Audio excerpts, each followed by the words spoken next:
안녕하세요.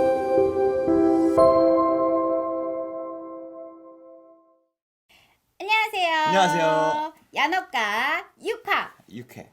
오늘도 시작해 보도록 하겠습니다. 잘 지내셨어요? 네, 잘 지냈습니다. 우리 오늘도 막 방송 끝나고 달려왔어요. 네, 바로 달려왔고, 근데 요번에는 하나 종목을 수익 실현할까 말까 고민 중인데 지금 그래도 한 10% 넘게 맞아. 수익 중인데 아직은 자, 오늘 그래서 우리가 무슨 얘기를 해볼 거냐면요. 이제 우리가 연말이 얼마 안 남았어요. 네. 이제 고작 한 달 남았거든요. 그렇죠. 우리 계좌에도 빨간불이 좀 빵 하고 슈팅이 빵 하고 나올 수 있는 게 뭐가 있을지 오늘 우리가 정지 전문가님과 함께 얘기를 나눠볼 텐데요. 네. 첫 번째, 일단 경기 민감주 얘기를 안 할래 안 할 수가 없습니다. 그렇죠. 경기 민감주에서 포트폴리오 비중 어느 정도 우리가 세워야 될까요? 아무래도 그 동안에는 이제 경기 민감주가 코로나 때문에 많이 눌린 경향이 있잖아요.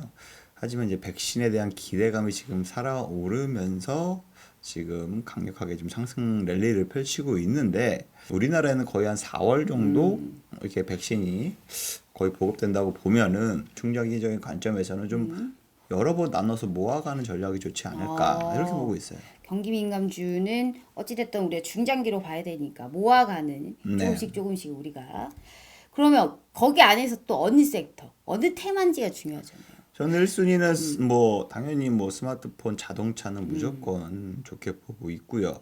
저는 해운주하고 조선주가 궁금해요. 왜냐면 코스피 상승 랠리의 시발점도 조선주, 해운주, 화학주였거든요. 중국 소비가 지금 살아나고 있고 또 중국이 점점점 수출이 네. 늘어나고 있고 그 얘기는 뭐겠어요? 당연히 이제 해운업이 기대가 높아질 수밖에 없고. 근데 이게 조선주보다 해운주가 참 아이러니한 게요. 네. 그 만년 적자였잖아요, 사실. 네. 근데 만년 적자여가지고 줄였는데 코로나19가 빵 하고 터지니까 더 줄인 거죠. 그렇죠. 투자를. 그렇죠. 그런데 웬걸 안 줄은 거야. 코로나19가 터졌는데도 오히려 더 늘었다는 거죠. 그러면 수출 물품이 늘어나면 뭐 하냐고. 선박이 없는데. 네. 뭐 그런 상황이라고 볼 수가 있잖아요. 네, 맞아요. 뭐 해운에서 대한해운이 상당히 핫했었거든요. 조선주는 우리가 뭘까요? 최근에 현대미포조선이 상당히 다 핫합니다. 네. 이 기업들을 우리가 좀 어떻게 공략을 해봐야 될까요? 우리 대장주로다가 한 종목씩 한번 볼까요? 그럴까요? 그럼 차트를 네. 우리가 보면서 한번 나가보도록 할게요. 대한해운 차트를 한번 보면서 네. 이렇게 지나가 보도록 할게요. 진짜 최근 11월 들어서 굉장히 핫했어요. 맞아요. 상한가 2번 가고 거래량도 터졌네요. 네, 거의 한 2배 이상 올랐으니까 많이 급등을 한 편이죠. 근데 제가 개인적으로 봤을 때 저도 조선주, 해운주 잘 안 맞아요. 너무 장기적으로 맞아요. 눌림이 강하고 반등이 오더라도 이게 좀 다시 눌린 경향이 많기 때문에 물렸다고 해서 중장기로 가져갈 종목도 아닌 것 같고 단기적으로 이제 스윙적으로 좀 치고 빠지기는 가능할 것 같은데 경기 민감주 중에서도 뭐 장밋빛 전망을 내뱉고 있지만 네. 그동안의 신뢰가 너무 무너졌어요. 배당주는 뭐 증권 정도로 봐도 될까요? 배당주요? 배당주 증권 좋죠. 어. 증권 쪽이 좋을 수밖에 없는 게 알잖아요. 동학개미로 지금 난리 났잖아요. 증권사 맞아요. 역대 최고 호황이고 증거금 위탁금만 해도 지금 또 60조가 넘어간다고 하니까 그러면 중국 소비주는 좀 어때요? 중국 소비주가 제가 그나마 접근하기 굉장히 좋지 않을까라고 지금 오히려 생각하고. 지금 이 시즌에 네, 뭐 단기적인 이슈로는 뭐 왕이 그 외교부장이 맞아요. 일본 들렸다 오잖아요. 네. 단기적인 이슈일 뿐이고 지금 뭐 들어가서 그것만 노리기보다는 오히려 이제 방문해서 어떤 얘기가 오가고 시진핑 일정이 딱 잡히는 게 하이라이트거든요. 진핑 씨는 왜 안 오시는 걸까요? 아무래도 머리니까 다 손발이 움직인 다음에 움직이겠죠. 그러니까요. 그러면 우리 이 중국이랑 미국하고 전쟁은 앞으로 어떻게 될까요? 전 그게 제일 걱정이에요. 바이든 정권도 아무래도 중국한테는 양보를 안 한다라는 입장이고 왜냐하면 지금 미국 사람들한테는 정서적으로 해서 지금 중국이 코로나가 중국 때문에 퍼졌다 그래서 맞아. 원인지다 생각해서 오히려 중국을 적으로 두고 정치를 하는 한국이거든요. 미국도 감싸거나 뭐 이렇게 양보하거나 하는 오히려 모습이 국민들에게는 안 좋게 비춰질 수 있어서 지금은 굉장히 강경하게 얘기하고 있는데 우리나라 경제를 보면 네. 수천 의존국이고 의존도가 굉장히 높은 국가인데 그 중에 40% 이상이 지금 중국에다가 맞아요. 의존하고 있고요.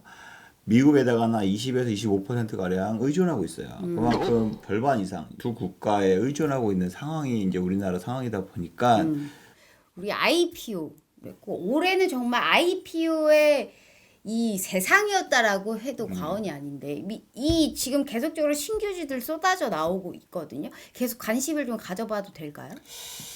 최근 들어서 신규주들이 굉장히 급등세를 많이 보였잖아요. 원래 내년 보면요. 네. 한 10월, 11월 경에가 가장 신규주들의 수급이 좋더라고요. 네, 섹터를 막론하고 오히려 신규주들이 활안하는 시장이 거의 제가 볼 땐 가을 정도가 가장 좋았고 이게 시즌의 영향도 있다라는 거네요. 연말도 다음에 또 다시 수급이 빠지거나 맞아. 연말까지 이어지는 경우에는 연초에 좀 빠지는 경우가 있거든요. 뭐 테마가 살아있는 종목은 당연히 쭉 가겠지만 그냥 신규주발로 가는 것들은 이제 한계를 보이면서 정말 끝도 없는 또 어디까지 하락할지는 아무도 모르고 그러니까 그걸 잘 선택을 해야 되는 거고 맞아요. IPO가 올해 가장 이게 컸던 이유는 아무래도 작년에 부동산 규제로 작년에 부동산 자금 다 맞아. 현금화 시켰죠. 그 자금 주식시장에 들어왔죠. 거기다 경기 부양이 쏟아졌죠. 돈이 개인별로 쌓였는데 이제 IPO 하면 대박이다. 그러니까 다 IPO 자금이 몰리는 거예요. 그만큼 하반기 갈수록 빅히트는 특히나 더 재미없었던 상황이 돼버린 거고. 우리가 이런 얘기를 하는 이유가 사실 내 계좌에 좀 빨간불이 좀 보여야 되니까 솔직히 하는 말이잖아요. 우리 실질적으로 얘기를 따지자면요. 근데 그렇죠. 연말이에요. 한 달 남았거든요. 하락할 수 있는 모멘텀은 뭐라고 보세요? 아무래도 악재는 뭐 미중 간의 갈등이 우선적으로 될 수밖에 없고요.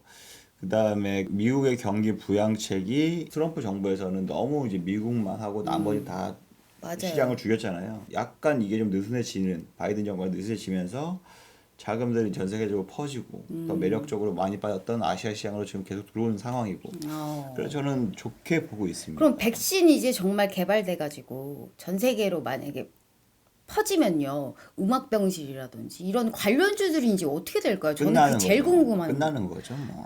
백신이랑 치료제에 정말 직접적으로 연관된 거 아니고 이제 관련주로 엮이는 거는 이제 어느 정도 걸을 필요가 있다라는 거죠. 관련 주더라도 네. 제가 봤을 때 이미 기대감으로 다 올랐지 이제 다 빠져요. 대신에 더 그 이후에 이제 기대할 수 있는 섹터가 뭐냐면 백신이 개발된다 하더라도 전 세계 인구 다 맞추려면 캐파가 안 되거든요. 맞아. 그 캐파를 맞추려면 이제 어쨌든 다 위탁으로 생산해야 각 맞아. 나라별로. 결국 현지의 업체를 만들어서 그래서 우리가 그런 공급을 해야 된다 그런 이거죠. 업체들이 있잖아요. 뭐 바이넥스도 있고 캐몬도 있고 뭐 바이오톡스텍 맞아. 도 있고 셀트리온, 삼성 바이오도 마찬가지고 다 위탁 생산하잖아요. 그리고 마지막으로 이제 제가 여쭤볼 거는 우리가 수급을 안 볼래 안 볼 수가 없어요. 외국인의 수급이 계속적으로 들어와요. 들어오긴 들어오는데 우리 정진 전문가님의 뷰가 궁금한 게요. 네. 보통 한 6% 정도 외국인의 수급이라고 하는데 고작 뭐 한 2% 정도 뭐 이 차이라고 하더라고요. 그러니까 외국인은 이제 살 만큼 샀다 이거예요. 그러면 외국인의 수급을 앞으로 더 주목해야 돼요? 아니면 유동성과 개인 투자자분들이 얼만큼 올릴 수 있느냐가 더 중요하다고 보세요? 아무래도 뭐 연말 되면 뭐 개인들 특히나 큰 손들이 이제 매도를 많이 치거든요. 네. 연말에 양도세나 금융자산 뭐 종합소득세 관련해서 이런 것들을 생각하다 보면 투자보다는 일단은 한번 회수하고 다시 들어가는 경우가 많거든요. 우리나라 같은 경우에는 산타 랠리보다는 오히려 약간 한번 숨고르는 장세가 좀 많이 연출됐거든요. 하지만 요번에 8월, 9월, 10월 달에 양도세 문제로 거의 한 번씩 싹 나갔다 맞아요. 들어왔잖아요. 네네. 지금 들어오고 있는 상황이고. 네네. 그래서 좀 바뀌지 않을까. 예년과 좀 다르게.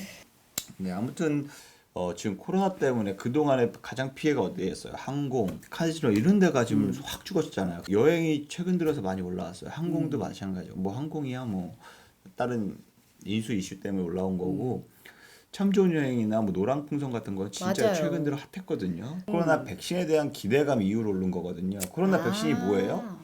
이제 접종 맞으면 이제 여행 전 세계 할수 다 다닐 수 있다. 있잖아요. 맞아요. 그러니까 그동안에 코로나의 가장 큰 피해였던 여행 업종이 지금 오히려 주가는 기대감이 굉장히 핫하게 맞아요. 불러왔고 우리가 호재에 많이 반영하고 있습니다. 네. 그리고 제가 또 좋게 보는 건 카지노 쪽도 당연히 따라서 올라올 수밖에 없다. 여행 가면.